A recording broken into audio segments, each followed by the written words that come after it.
Assalamualaikum warahmatullahi wabarakatuh. Alhamdulillahi wahdahu wassalatu wassalamu ala man la nabiyya ba'dahu wa ala alihi wa sahbihi wa mawalahu amma ba'd. Hadratul mukarramin wal muhtaramin al mukarramat wal muhtaramat, Bapak-bapak, ibu-ibu, hadirin wal hadirat rahimakumullah. Alhamdulillah, senantiasa kita bersyukur dengan memuji Allah atas segala nikmat yang Allah anugerahkan kepada kita, wabil khusus nikmatul iman wal Islam, di mana kita diberikan satu cahaya dalam hati kita, sehingga cahaya tersebut menghilangkan kegelapan-kegelapan yang menutupi hati. Karena bila cahaya itu tidak diberikan kepada kita, maka kita tidak akan mengerti siapa Allah Subhanahu wa ta'ala. Ya. Dan kita hari ini diberikan nikmat tersebut, maka hendaknya kita senantiasa bersyukur atas nikmatul iman wal Islam. Dan hal itulah yang perlu kita tanamkan dalam keyakinan kita bahwasanya tidak ada yang bisa memberikan kemuliaan kepada kita kecuali dengan kita menjalankan hukum-hukum Allah. Sebagaimana Sayyidina Umar mengatakan, a'azzanallahu bil Islam, Allah telah memuliakan kami dengan Islam. Maka ini adalah nikmat yang sangat besar, dan harus betul-betul kita yakini dan kita pahami bahwa kemuliaan kita hanya di dalam menjalankan hukum-hukum Allah, mengikuti contoh kehidupan baginda Nabi Muhammad sallallahu alaihi wasallam dalam setiap waktu dan keadaan. Ini harus kita tanamkan, karena dengan ini siapapun kita, orang yang diberikan keluasan rezeki atau yang sedang diuji dengan kefakiran, orang yang sehat maupun sakit, laki-laki maupun wanita, ketika seseorang tersebut mengamalkan amal agama, maka sungguh dialah orang yang beruntung. Maka peringatan Maulid baginda Nabi Muhammad SAW adalah mengingatkan kembali kepada kita bahwa kemuliaan kita, kesuksesan kita adalah dalam mengikuti suri tauladan petunjuk baginda Nabi besar Muhammad SAW. Sebagaimana dalam satu bait syair dikatakan, malana illat tiba'u ahmada, tidaklah ada kemuliaan bagi kami kecuali dengan mengikuti Nabi yang mulia, yakni Nabi Muhammad sallallahu alaihi wasallam. Dan insyaallah pada kesempatan malam hari ini kita akan menyimak lanjutan dari kajian kitab An-Nizam fi Adabil Usrah, sampai kita kepada penjelasan tentang al-adabul lati tahussu alaqatil usrah bi ghairiha. Jadi adab atau etika yang menghususkan hubungan keluarga dengan yang lain, maksudnya dengan orang-orang di luar keluarga kita. Maka al-alaqatul kharijiyatu, hubungan dengan jadi eksternal bukan internal, bukan antara kita, istri, anak tapi dengan orang yang di luar. Itu dibagi, pertama adalah alaqatul usrati bil qarabati wa zawil arhami, ya. Hubungan keluarga dengan sanak kerabat dan handai tolan, ya. Lalu bagaimana menghubungkannya? Wa dzalika bisilati, menghubungkan hubungan itu adalah dengan silaturahmi, ya. Silatul arham, ya. Wal mawaddati, dan dengan menyayangi. Dalam beberapa pengertian, mawaddah itu adalah menumbuhkan cinta kepada seseorang dengan berusaha, ya. Jadi kalau kita hari ini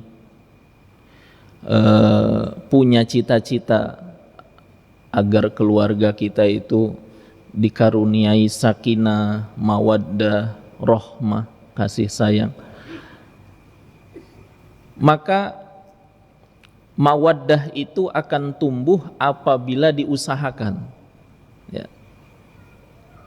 Karena cinta manusia dengan manusia, suami dengan istri, pada awalnya itu hubbus syahawat, cinta yang karena syahwat.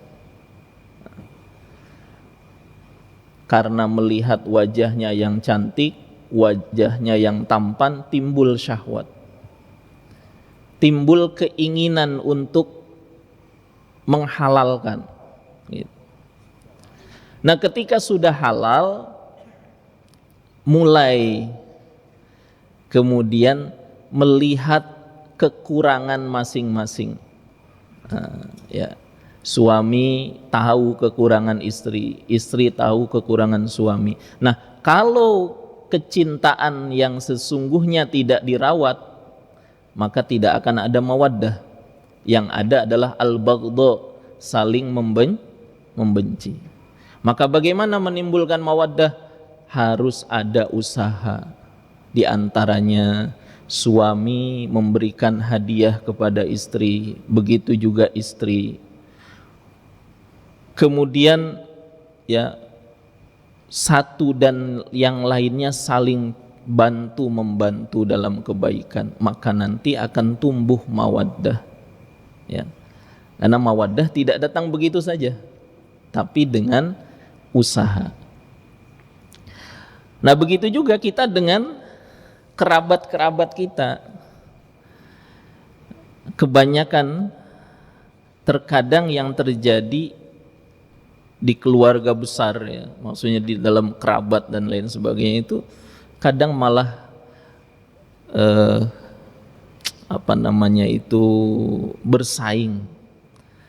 bersaing, ya, siapa yang paling banyak hartanya.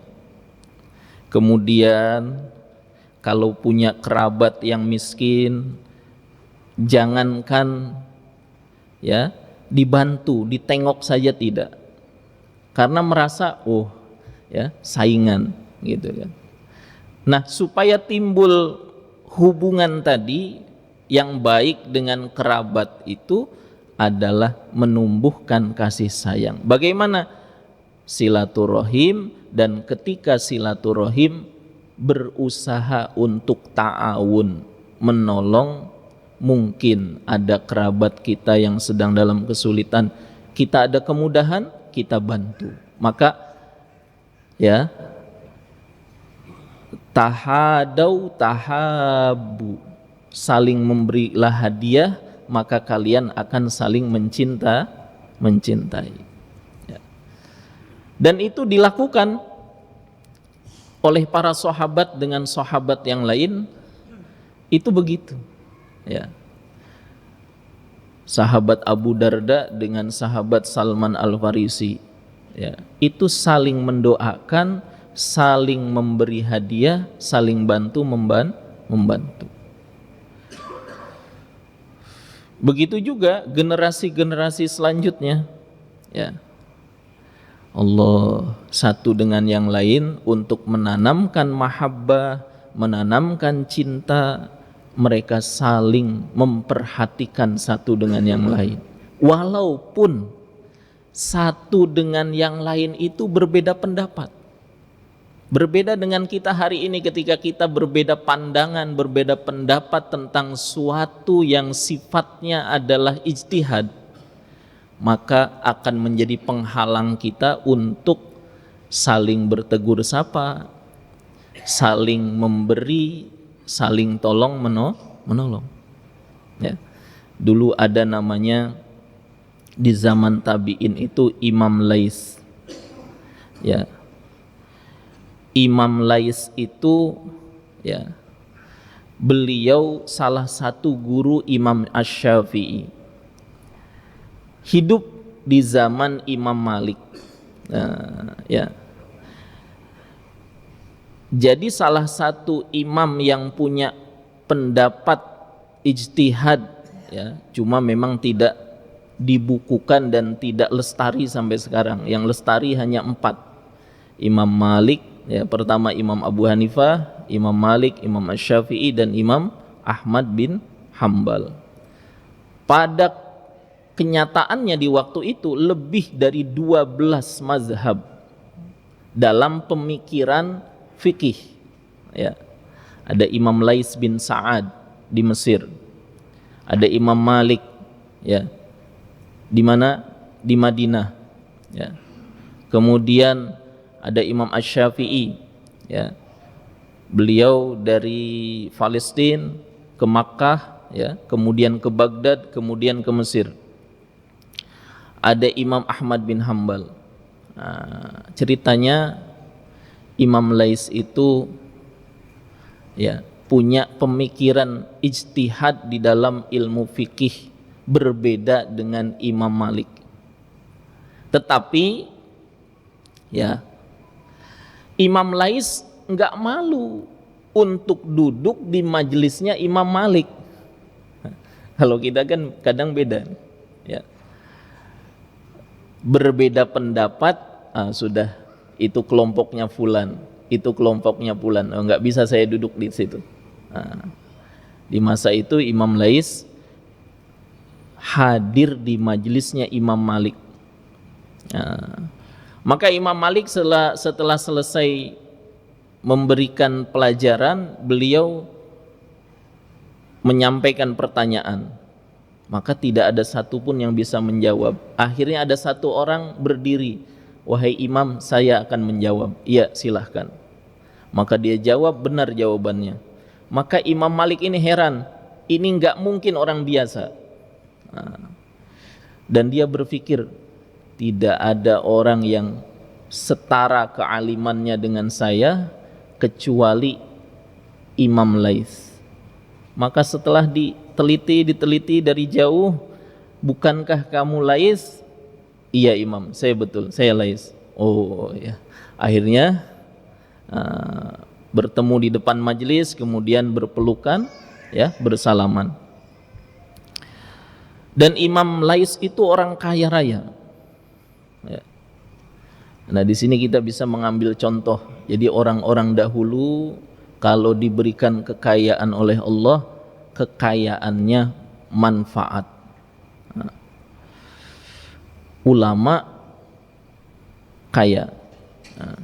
Terus akhirnya Imam Lais ini dibawa ke rumahnya Imam Malik, dikasih makanan, ditempatkan, diberikan tempat untuk istirahat. Besok mau pulang, kata Imam Malik kepada muridnya, "Tolong antar ini Imam Lais sampai rumahnya." Gitu. Terus sudah diantar, beliau Imam Malik bilang, "Saya titip hadiah untuk Lais bin Sa'ad." Akhirnya titip hadiah itu apa hadiahnya? Satu wadah nampan isinya kurma yang paling bagus di Madinah. Dibawa, akhirnya sampailah hadiah itu. Ketika sudah diantar, disampaikan, maka Imam Lais, ya saya terima hadiah ini, tapi saya juga ingin memberi hadiah. Jadi dari nampan itu juga si kurma tadi dialihkan kepada tempat yang lain. Nampan tadi diisi lagi dengan apa? Dengan batangan emas. Ya. Karena memang Imam Lais bin Sa'ad itu seorang kaya raya. Dan saya juga ingin memberi hadiah kepada Imam Malik. Padahal mereka dalam pandangan fikih itu berbeda pendapat. Ya. Tapi adab saling menyayangi, saling menghormati tidak pernah hilang dari diri mereka. Gitu. Nah, Imam Asy-Syafi'i pernah belajar kepada Imam Malik, pernah juga belajar kepada Imam Lais. Ya. Itu catatan. Jangan sampai berbedanya kita pandangan terhadap suatu pendapat, ya, kemudian menyebabkan kita mencap orang lain yang sesama muslim dengan kita katakan, wah, fulan itu sudah kafir, fulan itu sudah keluar dari Islam, fulan itu ahlul bid'ah misalnya. Tidak bisa, ya.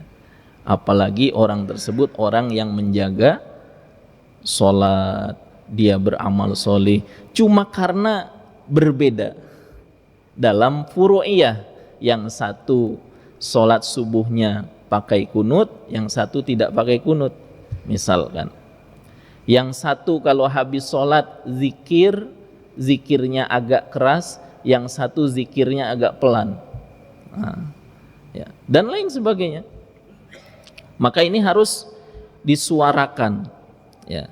Maksudnya apa? Maksudnya agar kita itu tidak mudah, ya, untuk apa? Membenci orang lain yang padahal mereka juga sesama muslim dengan kita. Dan supaya timbul pemahaman-pemahaman yang lebih luas, maka perbanyak literasi, ya, perbanyak untuk baca-baca buku, ya, perbanyak untuk membaca kisah-kisah orang terdahulu. Jadi banyakkan literasi kita. Ini kadang kita lemah di dalam membaca, banyaknya cuma ikut, ya, gitu. Sehingga ketika kita condong kepada satu pendapat, maka kita akan menyalahkan pendapat yang lain. Itu. Kenapa? Karena kita belum mau memperbanyak pustaka bacaan kita. Tapi kalau kita banyak membaca, banyak belajar, maka insya Allah, ya, yang tadinya tidak tahu akan tahu, dan insya Allah akan bertambah hikmahnya, bertambah kesantunannya, bertambah cintanya kepada sesama saudara muslim. Kemudian selanjutnya wal ihsani ilaihim, dan berbuat baik kepada kerabat, waz ziyarati lahum, dan berkunjung kepada mereka, terus wat tafaqqudi li ahwalihim, dan mencari tahu, ya. Ini biasanya kita punya kerabat, sebulan sekali suka ada datang. Ini kok sudah 3 bulan gak pernah datang ke rumah. Kenapa? Mungkin sakit, mungkin, ya, keadaan-keadaan yang lain. Itu kita cari tahu. Wasu'ali anhum, dan bertanya tentang keadaan mereka. Makanya Rasulullah itu setiap selesai sholat, beliau berbalik. Satu riwayat, terkadang beliau berbalik ke arah kiri, terkadang ke arah kanan, kadang berbalik seluruh badannya ke jamaah. Untuk apa? At-tafaqqud. Mungkin ada jamaahnya, sahabat-sahabatnya yang kemarin ada, sekarang kok tidak ada, kemana? Nah, ya, yang sakit dijenguk, ditengok. Nah, begitulah. DKM masjid juga seperti itu. Ya. Oh ini bapak ini rajin biasanya datang ke masjid, kok ini sudah 1 minggu nggak ada, kemana ya? Dicari itu jamaahnya. Ya, itu penting gitu. Kalau sakit jenguk, ya. Kalau perlu bantuan dibantu sesuai dengan kemampuan kita. Nah, itu namanya saling menyayangi sesama saudara muslim. Faqad qala sallallahu alaihi wasallam, Rasulullah sallallahu alaihi wasallam sungguh telah bersabda, ta'allamu min ansabikum, pelajarilah urutan nasab kalian. Buat apa? Laisa littafakhur, bukan untuk berbangga-bangga dengan nasab kita. Oh, saya keturunan Sunan Pulan misalkan. Bukan. Tetapi tujuannya supaya kita kenal. Ayah itu punya saudara berapa? Saudaranya tinggal di mana? Punya anak berapa? Terus kakek itu punya anak berapa? Tujuannya apa? Matasiluna bihi arhamakum, agar kalian menyambung silaturahim, ya. Cek bahasa Sunda nama ulah nepikeun parem obor gitu. Jangan sampai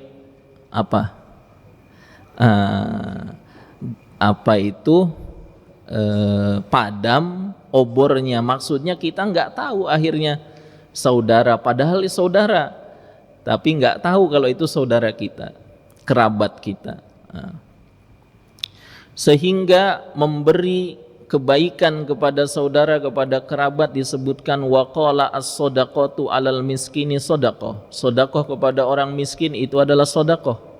Wa 'ala zawir rahimi isnatani, tapi kepada karib kerabat itu jadi 2, sedekah juga, silaturahim juga.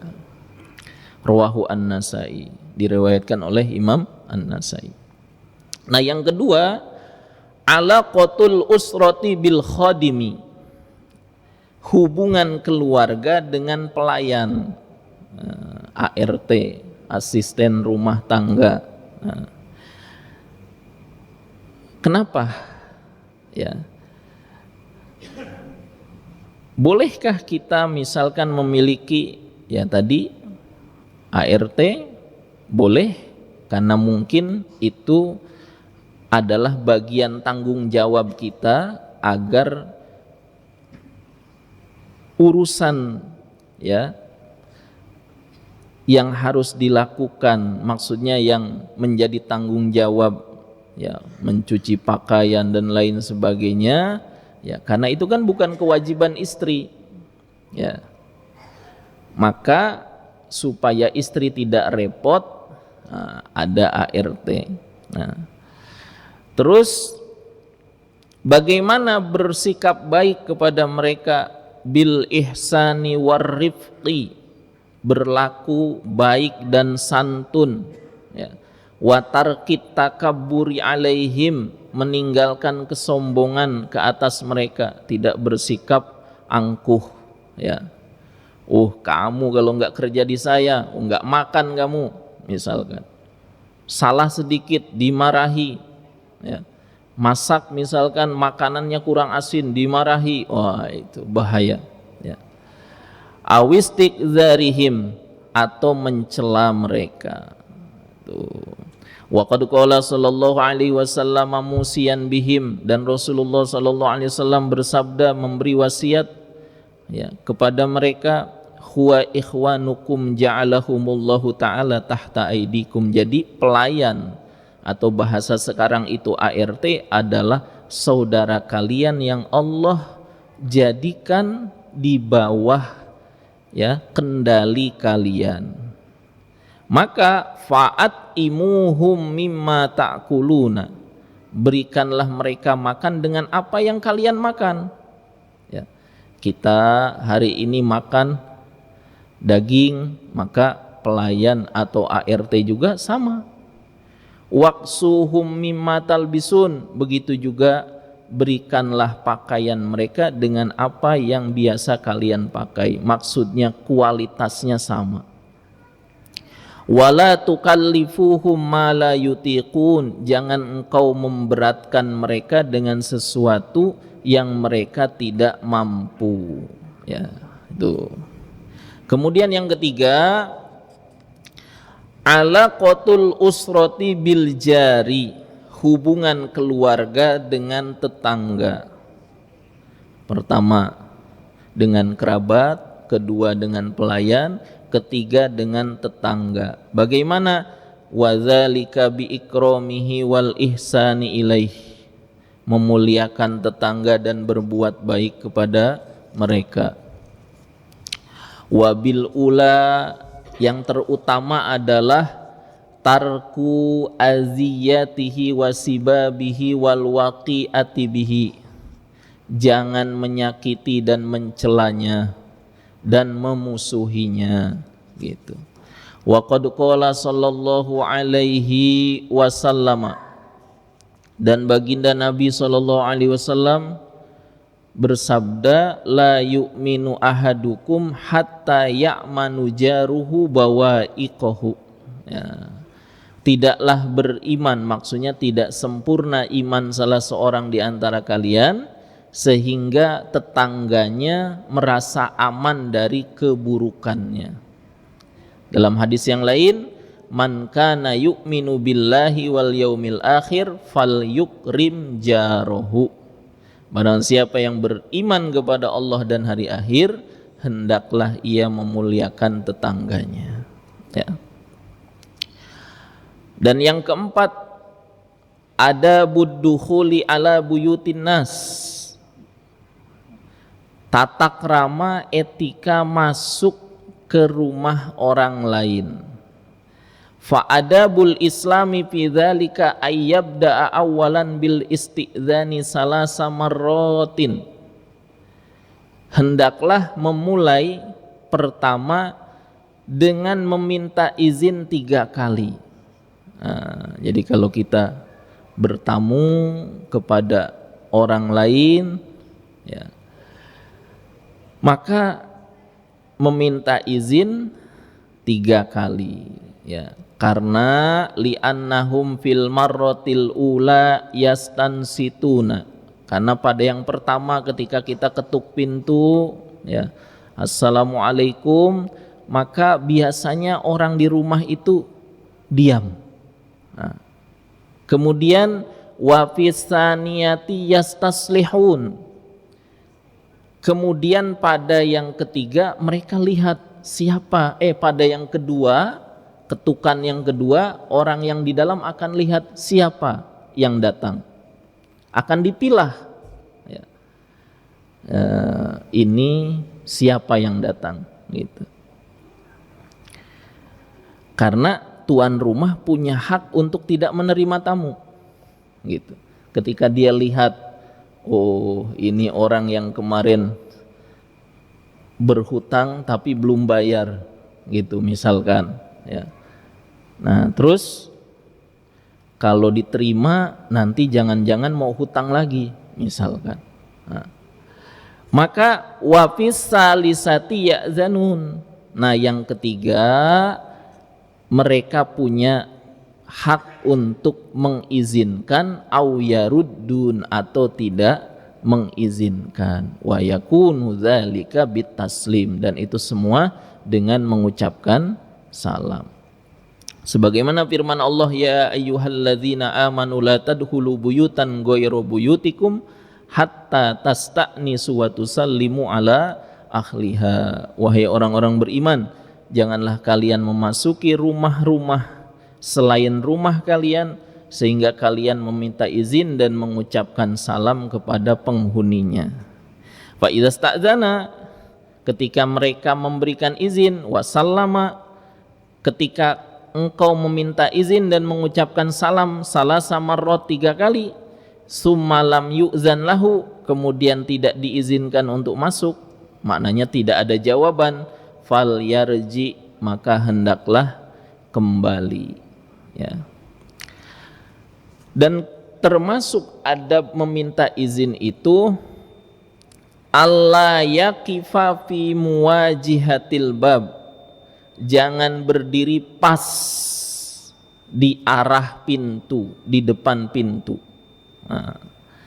Anna rajulan ista'zana 'ala Nabi sallallahu alaihi wasallam faqala mustaqbilal bab. Bahwasanya ada seseorang datang kepada rumah Rasul, dia minta izin untuk masuk, tapi dia berdiri di depan pintu. Faqala Nabi sallallahu alaihi wasallam hakaza ainuka wa hakaza fa innamal isti'dzan minan nazar. Rasulullah mengatakan seperti inilah hendaknya, sambil dipalingkan itu orang untuk tidak melihat rumah, dalamnya rumah. Kenapa? Karena meminta izin diantaranya itu adalah, ya, dalamnya rumah itu adalah aurat bagi tuan rumah. Maka ketika tuan rumah mengizinkan untuk masuk, maka boleh masuk. Ketika tidak mengizinkan, maka tidak boleh masuk. Termasuk adalah melihat dalamnya rumah. Itu. Li'annal isti'zan minan nazar. Rawahu Abu Dawud wa huwa hasanun wa adabul isti'zan kasiratun jiddan. Dan adab meminta izin yang lain itu adalah sangat banyak. Habis waktunya. Karena sebentar lagi waktu Isya dan dititipi untuk menerima pertanyaan, mangga silahkan, mungkin ada yang ingin bertanya.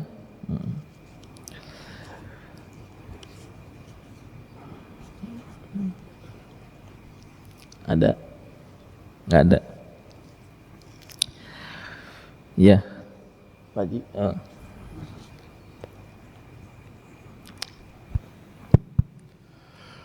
Jamaah rahimakumullah, alhamdulillah, syukurillah tadi telah disampaikan ke kita.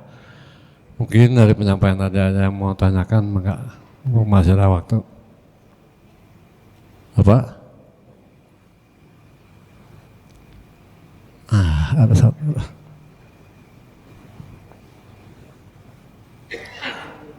Empat menit lagi.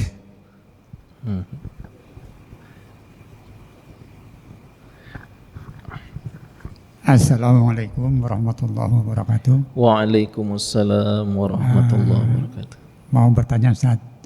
Tadi dikatakan ketika salam itu boleh tidak dijawab, berarti tidak diizinkan gitu. Bukankah menjawab salam itu menjadi wajib? Iya. Iya. Terus kaitannya dengan membiarkan nggak dijawab, kira-kira bagaimana Ustaz? Ya. Makasih. Baik. Di dalam penjelasan tentang ayat ini, ya ayyuhalladzina amanu la tadkhulu buyutan ghairu buyutikum hatta tasta'nisu wa tusallimu ala ahliha. Ini ada dua pendapat ulama. Yang pertama,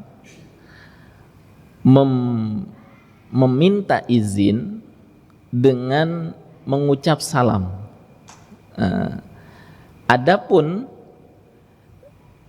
ini sebagaimana pendapat yang pertama ini mengatakan ketika yang di dalam tidak menjawab sebanyak 3 kali, maka berarti yang di dalam tidak mengizinkan. Ya.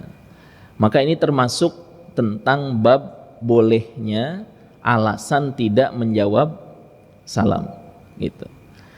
Nah, ada lagi pendapat ini yang lebih dipilih, pendapat yang kedua. Ya. Jadi kalau yang pendapat pertama itu biasanya diamalkan di lingkungan, ya mungkin hampir di seluruh Indonesia itu diamalkan. Kalau kita bertamu pasti kita itu langsung mengucapkan salam, ketuk pintu, assalamualaikum, waalaikum, biasanya gitu kan. Nah, tapi kalau pendapat yang kedua ini dia hanya mengetuk pintu tapi tidak menjawab, tidak mengucapkan salam. Jadi yang disebut hatta tasta'nisu wa tusallimu, dia hanya meminta izin dengan Pertama, bisa memanggil nama tuan rumah. Yang kedua, mengetuk pintu. Ketika diketuk pintu 3 kali kok tidak ada yang menjawab, berarti falyarji, maka hendaklah dia pulang. Nah, atau ketika disebut namanya, misalkan namanya tuan rumah namanya Pak Ahmad, Pak Ahmad gitu, kok nggak ada jawaban, Pak Ahmad, sampai 3 kali. Nah, tidak ada jawaban, maka falyarji, pulang. Terus kapan salamnya untuk yang praktek kedua ini? Ketika tuan rumah keluar. Jadi misalkan Pak Ahmad atau diketuk pintu, keluar tuan rumah itu, barulah yang bertamu mengucapkan salam, assalamualaikum, jabatan tangan, kemudian tuan rumah menjawab waalaikumsalam. Ya, jadi memang pada prakteknya kalau yang pertama tadi mengucap salam kemudian yang di dalam itu tidak menjawab, ya. Maknanya ini termasuk bab dibolehkan tidak menjawab salam karena tidak mengizinkan tamu untuk masuk. Tapi yang lebih dipilih adalah pendapat yang kedua. Jadi supaya kita tidak menyebabkan orang berdosa karena tidak menjawab salam, maka hanya menyebut namanya atau mengetuk pintu. Dan nanti setelah orangnya keluar berarti dia mengizinkan kita untuk menemui, barulah membaca mengucapkan salam, itu ya. Nah, jadi memang ada 2 pendapat dalam hal ini. Nah, ada lagi? Cukup, Haji? Baik. Jemaah Allah ya, mungkin masih ada, namun ya waktu Isya telah masuk ya. Mudah-mudahan apa yang disampaikannya menambah keimanan kita, pengetahuan kita dalam hal kita bertamu ataupun bersilaturahmi kepada saudara-saudara kita. Jemaah Allah, demikianlah kajian kita pada malam hari ini. Mudah-mudahan apa yang disampaikan bermanfaat buat kita semua. Amin. Dan mari sama-sama kita akhiri dengan sama-sama kita membaca doa majlis. Subhanallahumma wa bihamdika asyhadu an la ilaha illa anta astaghfiruka wa atubu ilaik. Terima kasih Ustaz. Assalamualaikum warahmatullahi wabarakatuh. Waalaikumsalam warahmatullahi wabarakatuh.